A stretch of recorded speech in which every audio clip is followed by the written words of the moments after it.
Okay. What's up, guys? I haven't done a patch notes in a long time. This is the first time I'm gonna be doing it for Deadlock, so we'll see and go down. Yoshi gave it to us my time at 9 o'clock, right before I went to bed.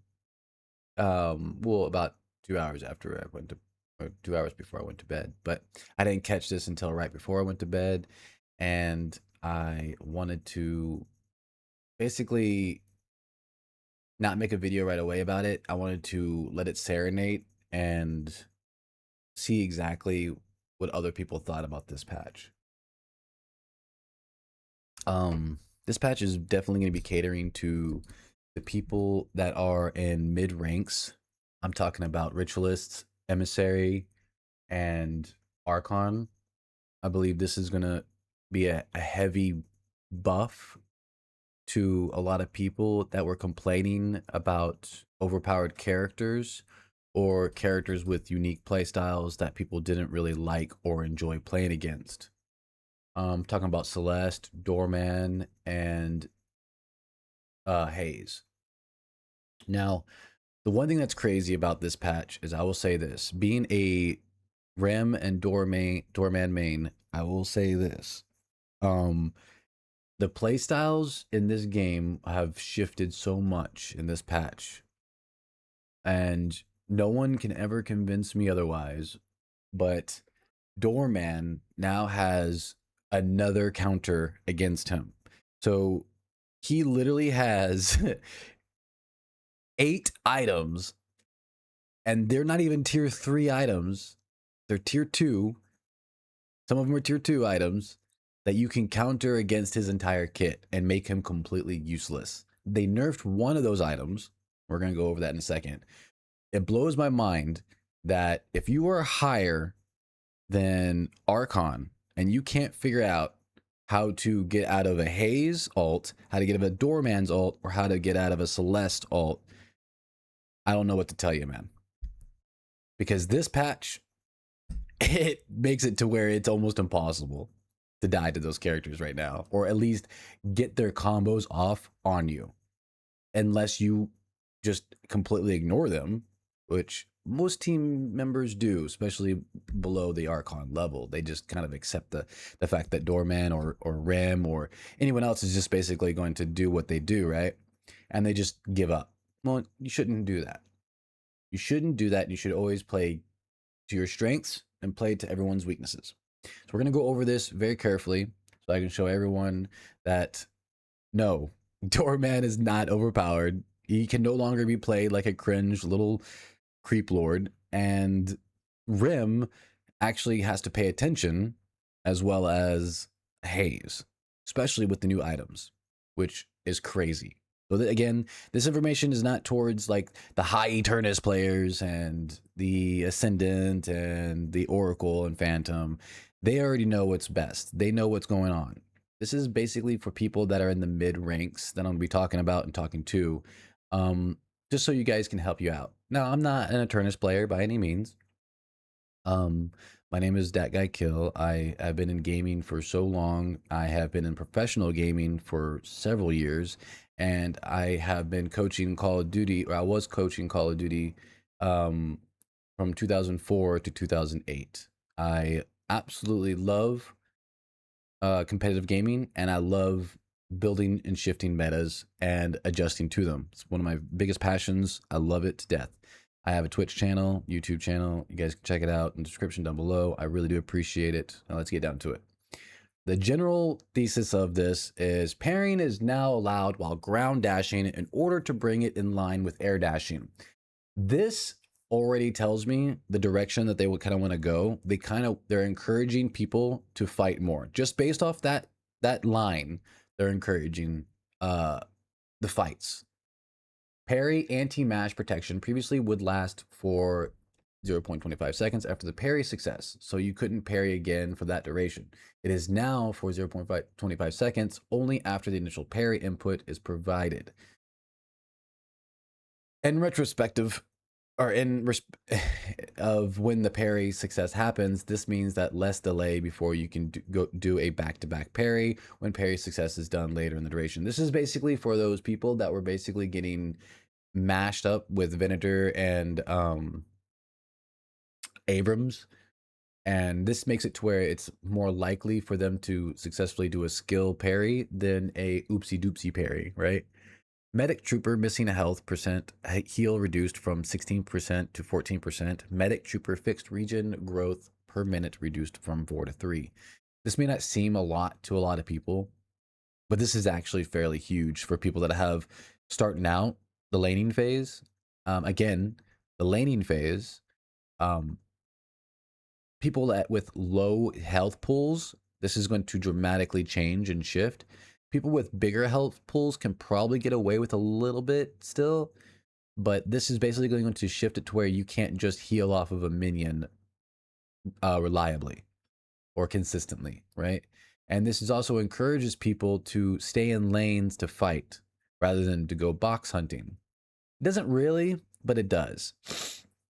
Again, for the mid ranks I'm talking about, it probably isn't, and they're probably going to think this is just nothing, a big nothing burger when it comes down to it. But actually, you'll feel a big difference.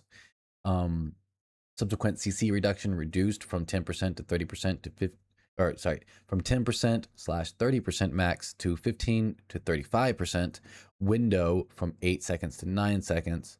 Improved various abilities behavior when casting while sliding. So that means that whenever you're in a mosh pit of people and you're getting CC'd out the butt, like you're going to basically be able to get out of it and use items to get out of it, or use your abilities to get out of it a lot more frequently and a lot more easier. You're going to have to spam it, but it in most cases, but this is a really good change. It gives the window one more second. Again, may not seem like a lot, but when you're fighting like that and people are using abilities and their cooldowns, this is actually fairly huge for people that have lower cooldowns that are just going to continuously stun you. It's really good. I think it's a very good change. Again, it encourages people not to be scared of fights and encourages people to get into fights. Improved various abilities behavior when casting while sliding. That's just a quality of life. I know that a couple people, like Doorman, whenever he was doing his cart while sliding, it looked kind of weird and funky in some cases. So I think that that's what they're talking about, that it adjusts it. Um, that these general changes are very good. I think they're freaking amazing because this overall means that you guys don't have to be scared of fighting in early game and lanes. And this also should encourage people to start rotating more for your team if they see someone getting out positioned. Like if you're in mid and you see your right lane getting pushed a lot and they're getting their butts handed to them, one person can go over there after you push the lane and provide a little backup. Now, this is going to encourage the mid lane to go and match that, which is fine. If you can do it right, you'll be able to get some value out of it. At least be able to know more map awareness and be able to help your team get the souls they need for their jungle and not basically get overrun. Same thing for the left side. You want to help your left side as much as possible just because that's where the camps are on their side that spawn up first. So you want to be able to help them secure those for your teammates. This is a very good change. I think that's great. It encourages team fights, laning fights a lot easier, and it requires people to actually think rather than just hit the heal minion and wait, right? You're going to have to actually learn to back when necessary, and you're going to have to learn how to actually counter people when necessary in the beginning. Fantastic change. I think it's really good. But again, the people that I'm talking to, their mentals are already going to be gone when they lose when they lose the laning phase, because in their minds, oh, I lost 5 minutes of the game. I died 4 times. I'm feeding. I'm bad, or my team's bad, or we lost the game. GG's. And that's not the case in this one. You need to communicate with your team what's going on. You need to let them know, hey, I am not comfortable with this team composition. Can we switch? Things like that make a huge difference, guys. Communication and knowing when exactly that your strengths lie and where the line draws for your weaknesses. I think that's fantastic. I think this is very good. And again, this encourages people not to be scared of those group fights in the beginning and mid. I think it's very good. It's a fantastic change. Guys, don't be scared. Get into the fights, but be smart about them. And if you see your team fighting and you're on the far left, well, I can't help my team. Yes, you can. You don't need to rotate. You can just keep pushing. If nobody's on your lane, no one's able to threaten you. If no one's able to threaten you, you'll be able to push and capitalize on that. Even though your team may be dying and losing the right side, at least you gain value on the left side, or at least mid, somewhere you gain value. It's very big, very, very big. Recharging rush cooldown is increased for 20 seconds to 24 seconds. This is a very good item. People like Wraith, Dynamo, and Kelvin, I can think off my head that I use I know about. It's very good because they not abuse, but they would use this item quite a lot, so that way they can get value out of it. Now the cooldown's increased about 4 seconds. Again, it may not seem like a lot, but that's one extra charge per clip that they're losing. That's huge. It's actually really good. Titanic magazine ammo increased from 90% to 100%. Titanic magazine weapon damage increased from 12% to 14%. It's good, but I think people have already gotten used to not using this because of the sliding mechanic, I think. But I think characters that are necessary are going to use this still. I think the sliding mechanic, if you guys don't know about it, if you slide while shooting, you have infinite ammo. You're not using your ammo. I do it all the time. High levels people do it way better than I can by far. But this is a very good way to keep shooting the minions and secure souls without running out of ammo. It's very good. But again, this is going to be a good item for Ivy. This is going to be a very good item for Infernus, just because if they run that kind of build where they were trying to burn people or they're trying to gun them down for an Ivy, I think this is a very good item for them. Express shot, secondary fire weapon increased by from 35% to 1% boon to 40%.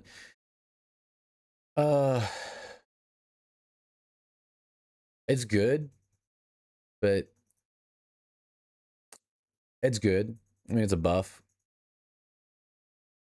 It's a buff, but it's a unique buff. It's a unique buff because I don't know anyone that would use this other than Venator and a couple other people. I guess a couple of people I'm thinking about in the top of my head could be using this. It's pretty good. It's pretty good. Toxic bullets buildup is now 10% slower. Toxic bullets bleed reduced by from 2% to 7%. Toxic bullets anti-heal increased from negative 30% to negative 35%. So this is now just going to be an anti-heal item. This isn't just going to be a damage item. This is strictly going to be using this so I can get off an anti-heal, ricochet, and boom, everyone's anti-heal now. I think this is a very good target, a very good change. This shifts from this item to strictly being damage to now being useful in fights for an anti-heal, which we kind of need more anti-heal in the game, and we need more important anti-heal in the game. I think this is very good. Sharpshooter movement penalty reduced from 1 meter to 0.7 meters.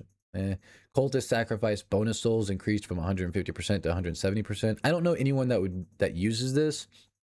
I used to use this as Rem, but I get more value from just doing boxes as Rem. I don't know who would use this. Maybe a Calico. Maybe I don't know. I don't play Calico. I don't know who would use this to gain the most value out of it. I just don't know. It's a very niche item, and it's a very unique item. It's just like, who would use this over something else, right? What would I no pun intended, what would I sacrifice this item, or what would I sacrifice an item for this item to gain 20% more souls than I would normally, or 170% more souls from one minion every, I think it's 120 seconds. So I think it's unique and it's a niche item, but we'll see. Armor piercing rounds chance increased from 50% to 55%. Not big change. Armor piercing rounds is pretty good. I use this on Doorman. I think this is great. I use it on Doorman so that way I can capitalize on minions and capitalize on getting kills, because it's just, I mean, for Doorman that's an extra 35 damage and it scales, so it's pretty good. Return fire, bullet damage returned increased from 50% to 60%. Return fire, cooldown reduced from 25 seconds to 23 seconds. I think this is going to go in correlation with the haze nerfs and the haze buffs. I think this is coordinating. I think this section right here coordinates really well with the changes they made for certain characters. So return fire is pretty good. I mean, if you need to, you can get metal skin plus this, and pretty much a lot of people that have bullet heavy are just no longer an issue. Spirit shielding move speed increased from 1.5 meters to 1.75 meters. Spirit shielding barrier duration increased from 7 seconds to 8 seconds. Not huge changes. The movement speed's pretty nice. That's going to be noticeable. The barrier isn't going to be so much noticeable, but since again, I think these changes are coordinating with the other changes down below with the heroes, I think this is actually pretty good. I think this is really good.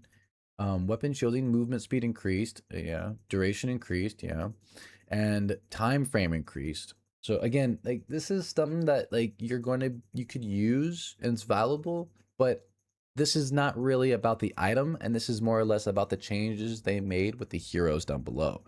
Plated armor, bonus health increased from 100 to 130. Already a very good item, and now it's even better. It's pretty good.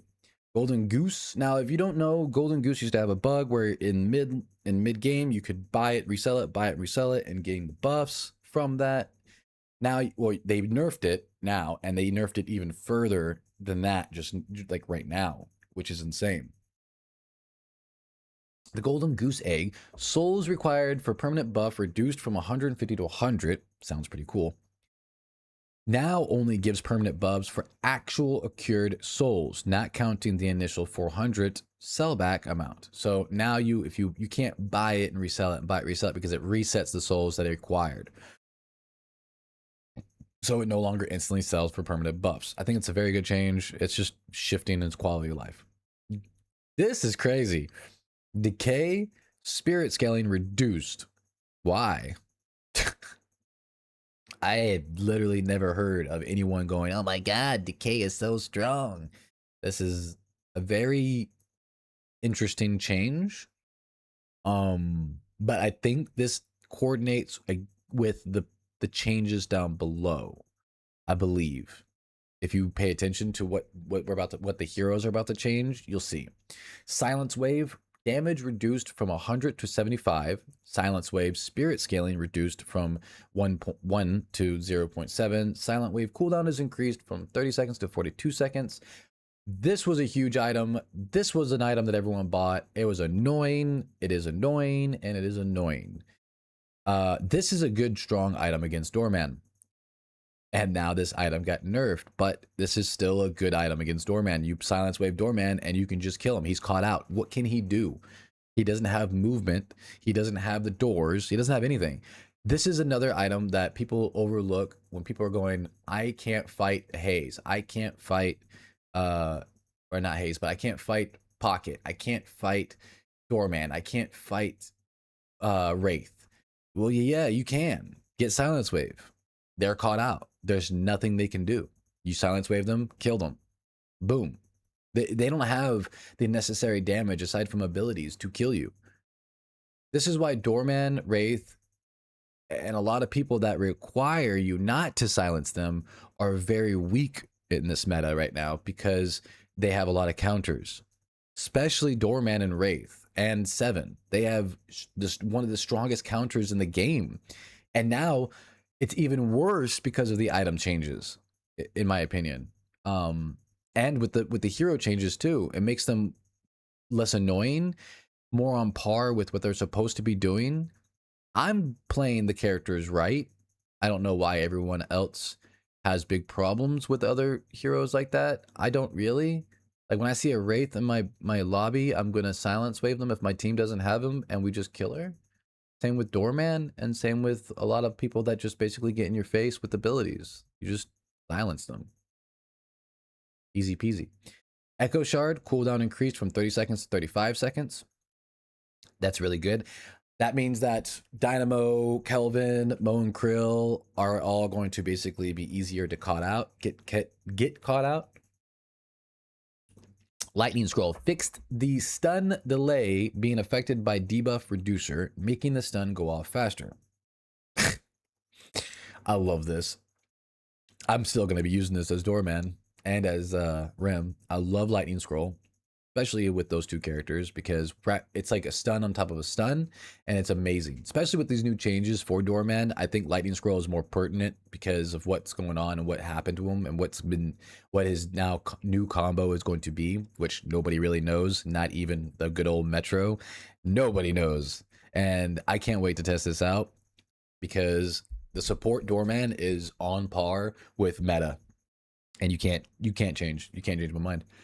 Hero changes. This is actually kind of cool because I love this because this is like brings me back to Overwatch season 1. If everyone knows Junkrat season 1, Junkrat was one of the craziest characters ever because he did damage to himself and the response of getting into the team to basically do a kamikaze bomb, right? Like he was able to get in there. He was half health already once he got in there, and he just blows everybody up, including himself. It was a quite annoying strat, but it worked very well in the beginning until people found a way to basically ignore it and kill him in the midair. But but they changed it. He no longer hurts himself. Well, Deadlock said, you know what? We're going to take a little piece of that pie and see how far we can go with this. So now Bebop, the weapon windup time reduced from 0.5 seconds to 0.3 seconds, and fast windup time reduced from 0.1 seconds to 0.5 seconds. Very good change. Sticky Bomb can now be self-cast again, but it deals 20% damage to yourself. Awesome. So high risk, high reward. Freaking amazing change. I love this change because it brings a dynamic of Bebop into the game, back into the game, but it makes it to where it's like, okay, am I about to die? So boop, bomb myself, boom, blow up as many people as I possibly can before I die, gain as much value as I can rather than just get stuck out. Like this is now going to make it to where if you see a Bebop alone and he's half health, you have to burn him down and you're going to have to cleanse yourself, or you're going to have to basically stay your ground because you can't even cleanse it, can you? It's on him. So he would be able to blow you up unless you can get out, which is insane. And if you can get out, this is the running theme of this patch. If you can get out of the ultimate or ability, you win these balance changes. That's what this is all going to be about, and you'll see the ongoing theme. Grapple arm now deals bomb radius reduced from 10 meters to 8 meters. Not that big of a deal. It is kind of, but you can always get increased range with it, which brings it back up to 12% to 14%, I think, max. So, I mean, 14% meters with an item, it's not too bad. And you can get other items to increase it by up to 16 to 18, I believe. So it's not too terribly bad. Grapple arm now deals light melee damage. It scales with light melee damage. So you can get an item ability that's melee. I don't know if anyone would. You could, but I don't know if anyone would. Um, it's kind of a weird change, but it opens up another avenue of building Bebop. So I'm not going to disagree with it, and I'm actually going to encourage that kind of thinking. It's pretty cool. Billy, bash down tier 3 increased from -2 seconds to charge time to -3 seconds. Okay, Rising Ram tier 3 damage increased from 8% to 10%. Not a big change, not a big buff, not a big anything, but it's pretty good for Billy. He kind of needs it. He's in a unique spot when it comes to like the middle ground of ranks. A lot of people are scared to use them because of the melee functions, but a lot of people that do use them inappropriately and lose a lot of games. So this is going to be a very weird and niche character in these type of elos where people think they know how to build Billy, but really they're just selling their team. You're going to have to really figure this out for yourselves on how to build him. I am not a fan of Billy. I do not like Billy, but I know how to beat him and I know how to get him out of my face. So there's that. It's just people need to really utilize him properly, I think. Celeste got huge nerfs. Base health reduced from 790 to 700. Health per boon reduced from 47 to 40. No longer has negative base bullet resistance. Bullet damage rescaled.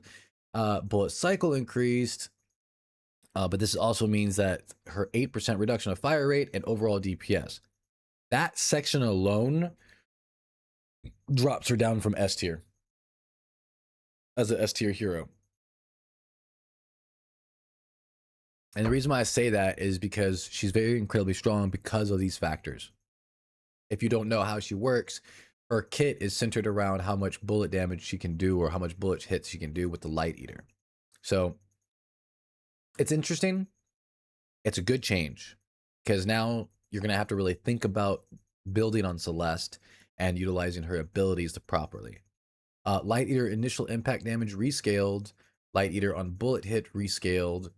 Debuff duration reduced. Debuff duration now scales with spirit. Those are good changes. I like those changes. Those are pretty good changes. Brick barrier reduced from 120 to 100. Freaking awesome. Barrier reduced from 100 to 80. So that, okay. And then tier 3 increased from 7%. That doesn't matter. The 7% fire rate per stack by 9%. It's a 1% change, basically. Shining Wonder damage increased from 105 to 120. So she's basically going to be encouraged to build up her stacks and then ult entire team in the backgrounds. So she's going to be able to jump in, do what she needs to do, get out, get the stacks, ult, and then let her team hit the wave with her ult.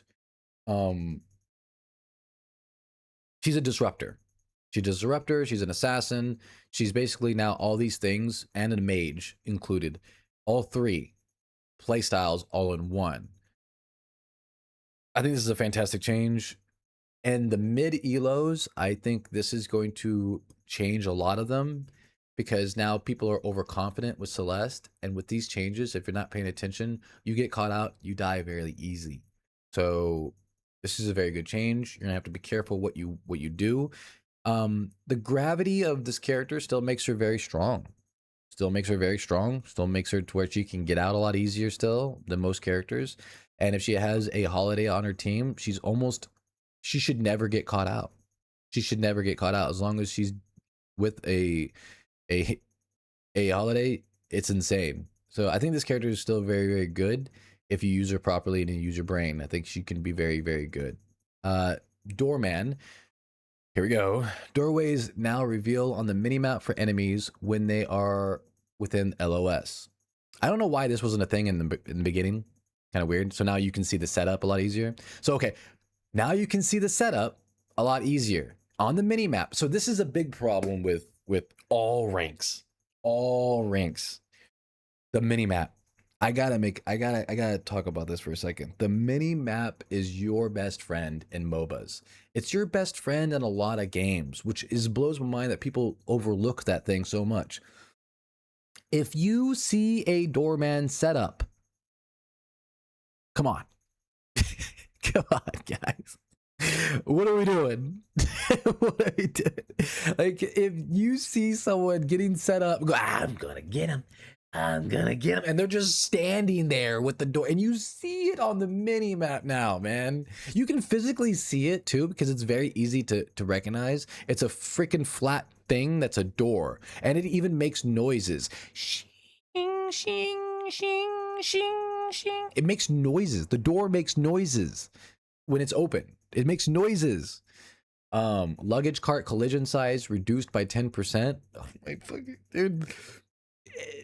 It was already a small radius and now it's even smaller. And people are like, well, you can just use Vortex Web. Well, let's go over that real fast. Vortex Web costs 6,400 souls. It gives you an 8% ability range, and it actually has a 12-meter capture radius. A 12-meter capture radius into one. You see that? You see that small group? If we actually show you guys in person what it actually does in comparison to the cart, I'm only still going to be able to get one person into the doorway. And now with the next step, luggage cart can now no longer stuns enemies, just immobilizes movement, controls them. This means you can use Dispel Magic.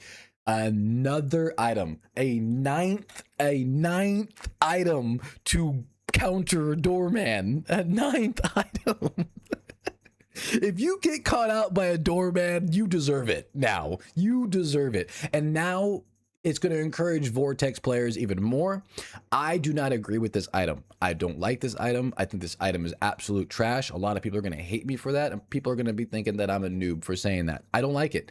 I don't like the item on the characters I play.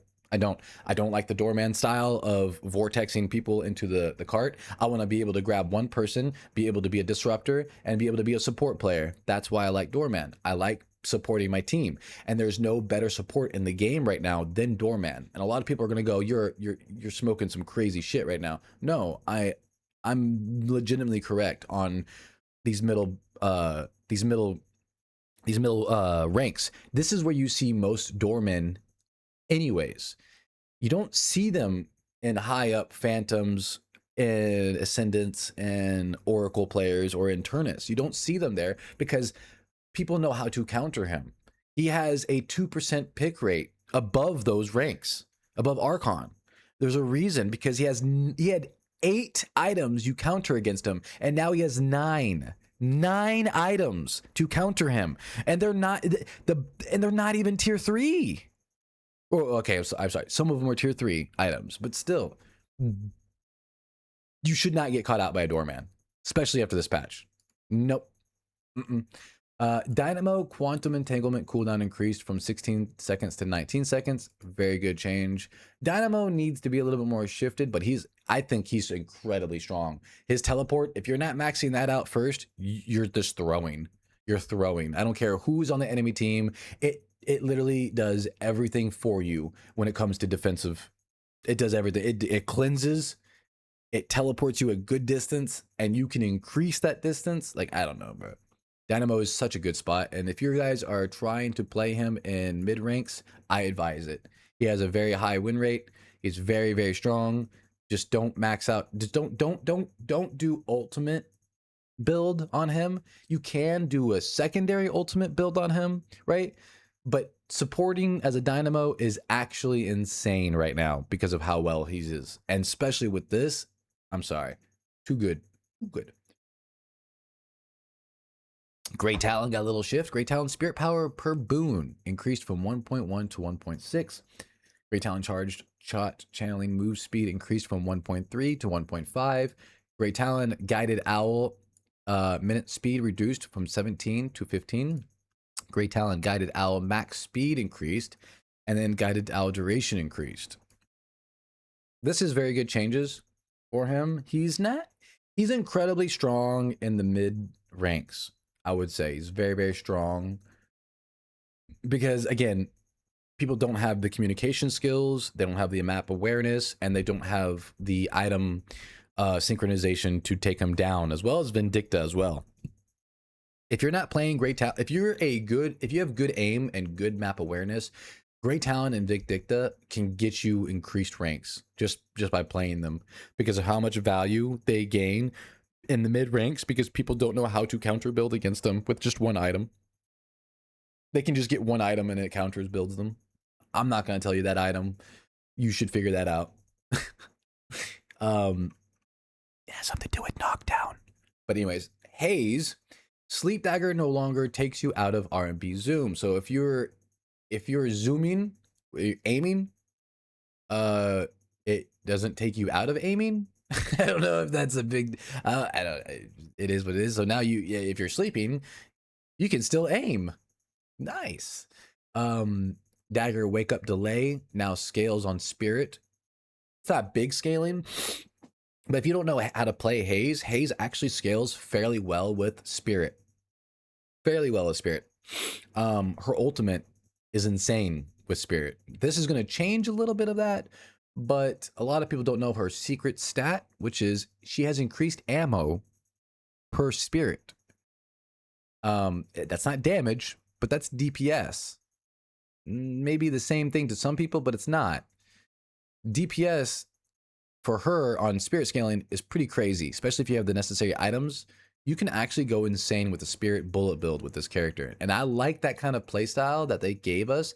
You can do a hybrid build and still capitalize fairly well with it because of the stats that they get. I love that. That's one thing about this game that I love, is that the one build you do isn't the best build.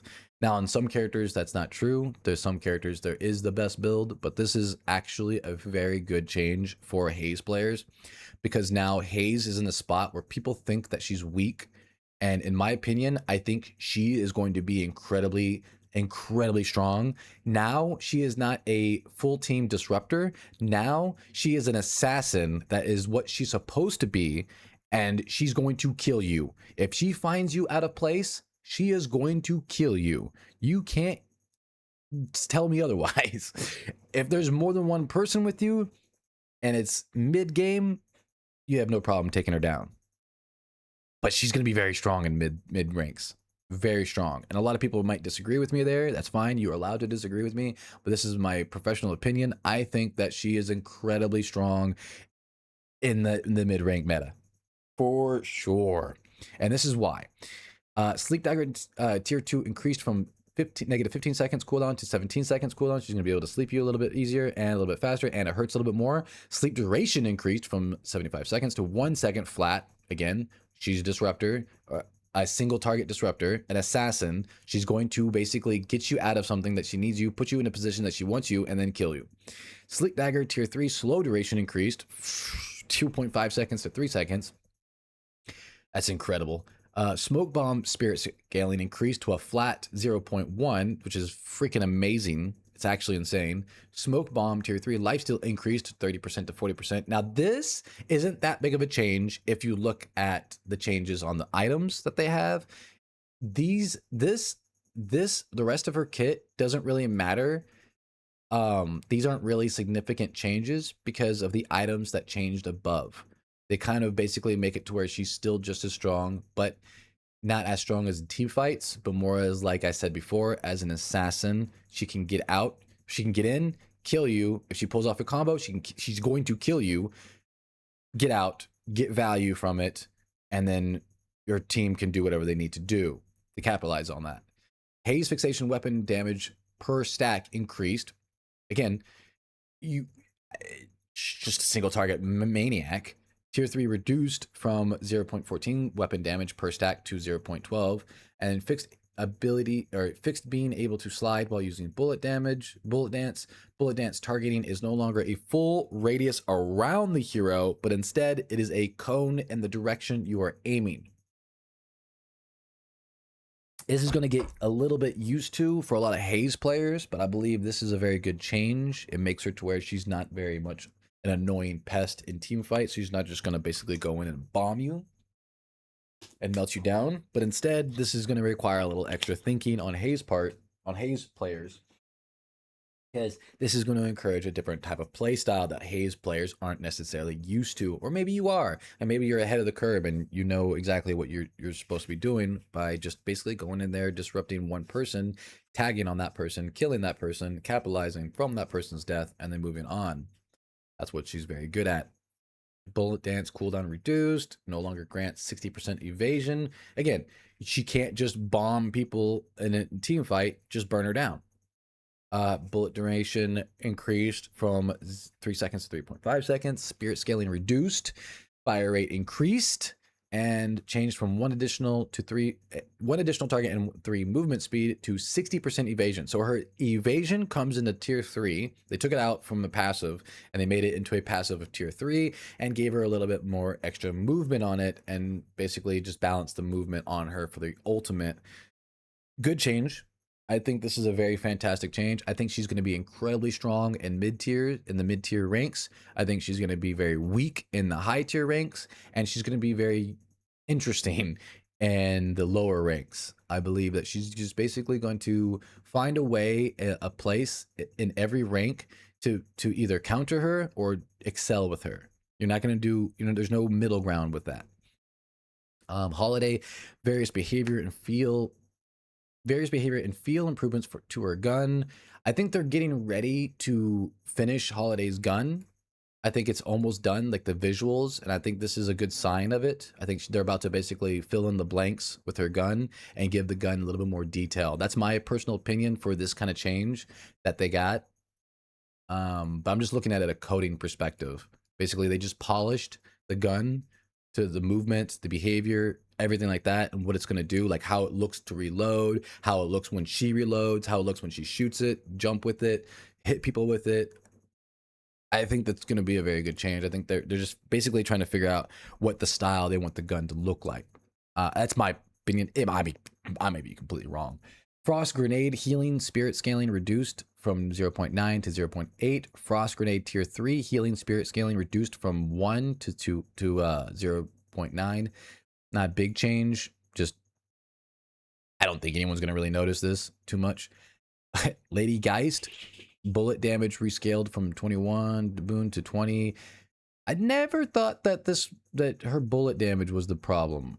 It's her soul, her ability to basically do half your damage in the beginning laning phase with just one ability. I think that's the problem we're having with her. If they just basically lowered her spirit scaling off rip, I would say even just do a negative on that ability or change the anti-heal for it. Either way, I think Toxic Bullets is going to be more prudent against her. It may not change much with her. She may be still very strong in mid tiers, but that all depends on her playstyle and who's counter building against her, really. Lady Guy Soul Exchange cooldown increased from 185 seconds. That's 5-second difference. That doesn't really matter. Lady Ice is still very strong. She's very, very strong. McGinnis, bullet damage increased, spectral wall duration, and spectral wall segment. So it's a bit wider. It lasts a little bit longer, and she hits a little bit harder. McGinnis in mid-tier ranks is incredibly strong. Nobody knows how to shoot her turrets. It blows my mind. She's incredibly strong. She shouldn't be that strong, but she's incredibly strong in the mid-tier ranks. And if you don't play her properly, she gets caught out fairly easy. Like, I'm a very terrible McGinnis player, but there are very good McGinnis players that have better awareness to me when it comes to abilities, and they excel fairly well. High tier ranks, I think she's still fairly good, but she's not going to be as used as much. And in low tiers, she's going to be used all the time, I think. Mirage, Fire Scarabs, heal steal per second reduced from 9 to 8. Heal steal per second scaling reduced. It wasn't that big of a deal. Mirage's kit is a big deal, but individual abilities aren't that big of a deal. It's very easy to counter against Mirage nowadays, and with the item changes above, it makes him to where he can be useless in late game almost. So I think that's a very good change. Jin's Mark spirit scaling reduced from 0.38 seconds to 0.35. So again, like if you just use certain items from Mirage late game, he's basically useless. Not useless, but he basically negates his major part of his damage. Paradox is in a very, very good state right now. A very good state. So if these in all ranks, she's incredibly good. Paradox bullet damage increased by a slight bit. Time wall width increased by 0.5 meters. Time wall height increased by 0.5 meters. And kinetic carbine collision radius increased slightly. So she's going to hit you harder. She's going to dodge you faster. And she's going to make you silenced a little bit easier. And her ultimate. And her ultimate is a lot easier to... I think that's her ultimate. Is kinetic carbine her ultimate or ability? Oh my god. Like, I don't even know.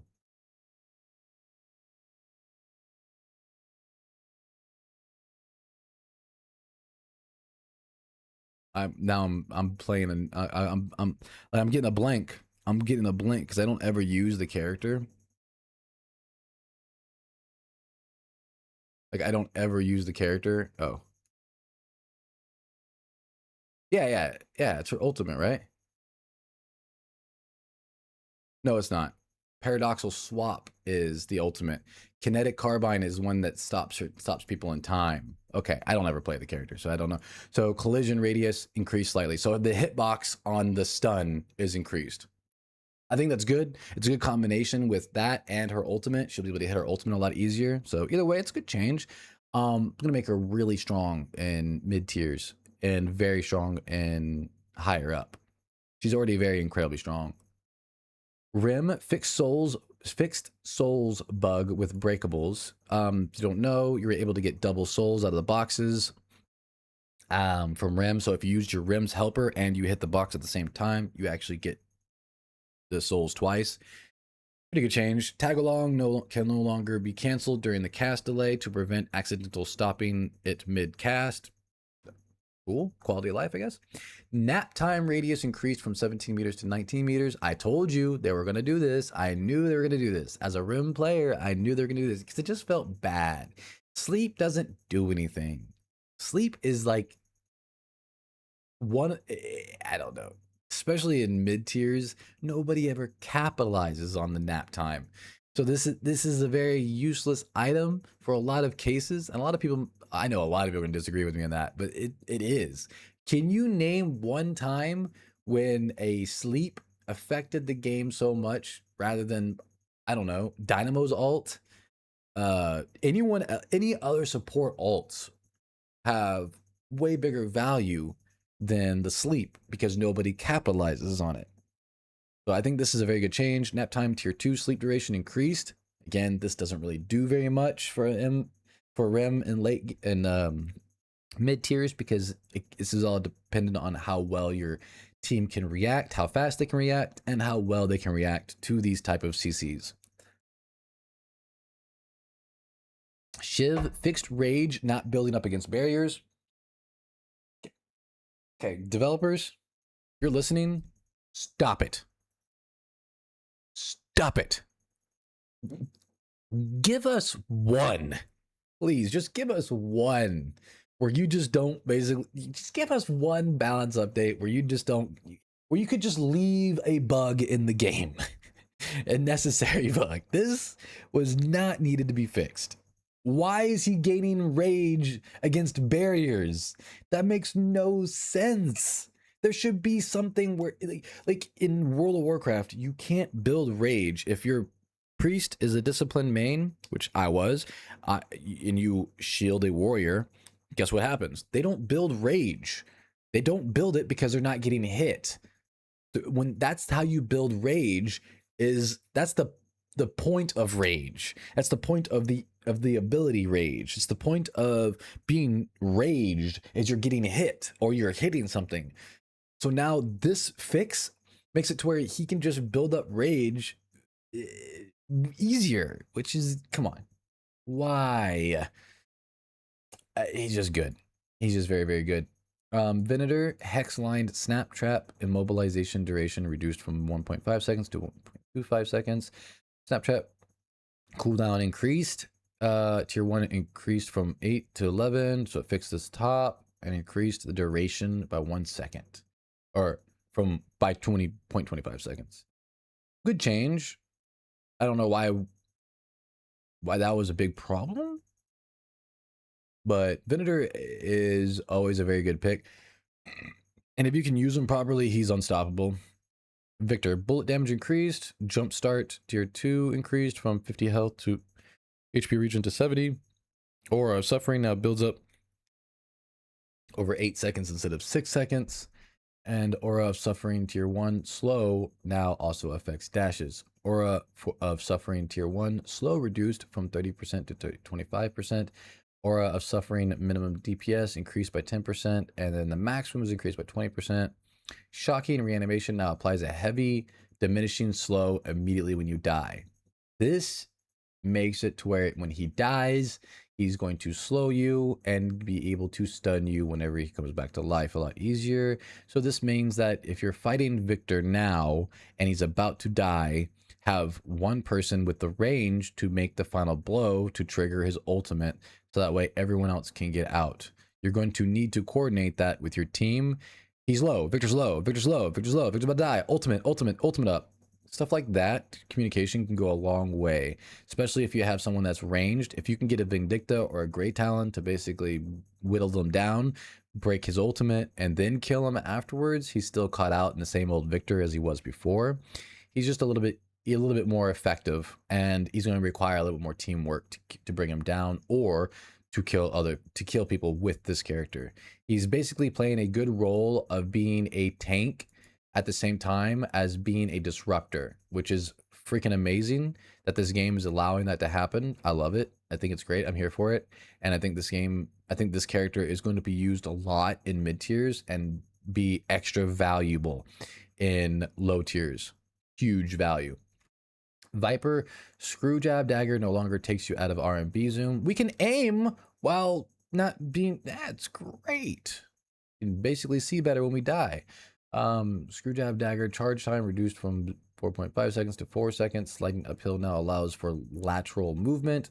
Slither slide distance increased from 10% to 15%. So it's easier to get his slither shield. Is if you slide while using Viper, you get a shield. So now it's easier and it's a little more consistent to get that shield. Yamato fixed Crimson Slash, not hitting through veils.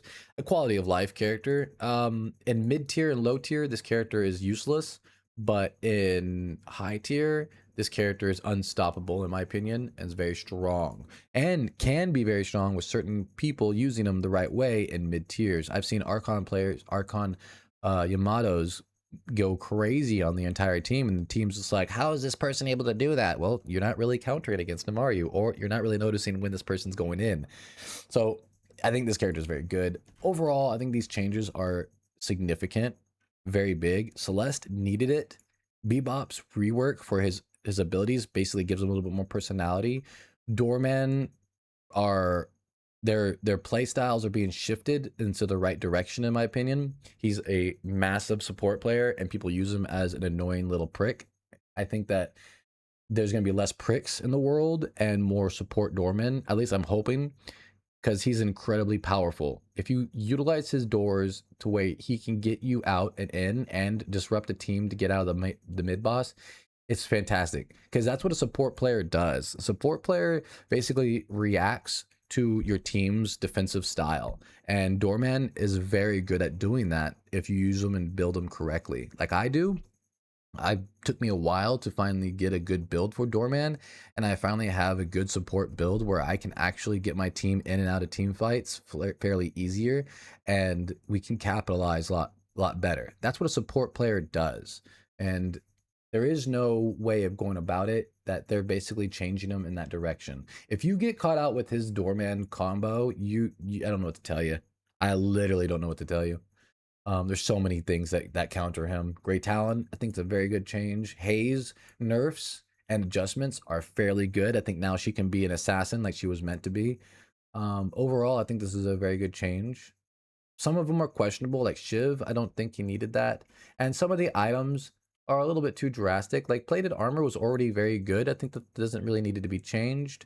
And decay was already a fairly decent item. Doesn't need to be nerfed, I don't think. So some questionable things aren't going on for that. But I like the toxic bullet change, the recharging rush. I like that, and I do like the weapon shielding increase. I like that. I like the way that they're thinking about it, and there's a lot more ways to counter haze with the return fire cooldown being reduced. So I think this is a very good changes. I think if you're not utilizing certain characters and certain metas, it may not fit for you, but this playstyle for a lot of these characters and shifts are very good, in my opinion. So if you're a initiate through Archon and you're listening to this, try to concentrate on this overarching themes meta, and that is learn how to parry fairly well, learn about laning processes, don't be scared of getting into fights. Map awareness is more prudent than ever before, and it looks like they're moving that direction where they want people to pay attention. I mean, you should always pay attention, but now it's going to start punishing you even more if you don't understand it. If your team's getting, if you're lane and you're starting out the game, if you're laning and you're starting out in the game and you realize that your teams aren't really compatible with the enemy team, try to switch. Try to communicate with your team. Communication is always key. It doesn't matter if you're trying to basically say, hey, look, Abrams, can you go fight with the Apollo? It doesn't matter if it's something that simple. You should listen to your team, understand the reasoning and why that they want that to happen, and to be understanding. Because again, this is a team game, guys. You shouldn't be able to tell other people what to do, but you should be able to give direction when needed, if that makes any sense. I hope you guys enjoyed this, and there's going to be other tips that I've learned that I'm going to basically share. I'm trying to grasp all of the knowledge in this game and try to basically put it into a good video for you guys for a new player experience. and to understand going in what you need to do. Again, you don't have to take my advice. I am not a high-end player, but these are those things that I've learned and noticed and have talked about with other high-end players. So you guys can take it with wherever you guys like it, and I really do appreciate it. Like and subscribe. I really do appreciate all that, and I'm going to go live pretty soon, so hopefully I'll see you guys there. See you then.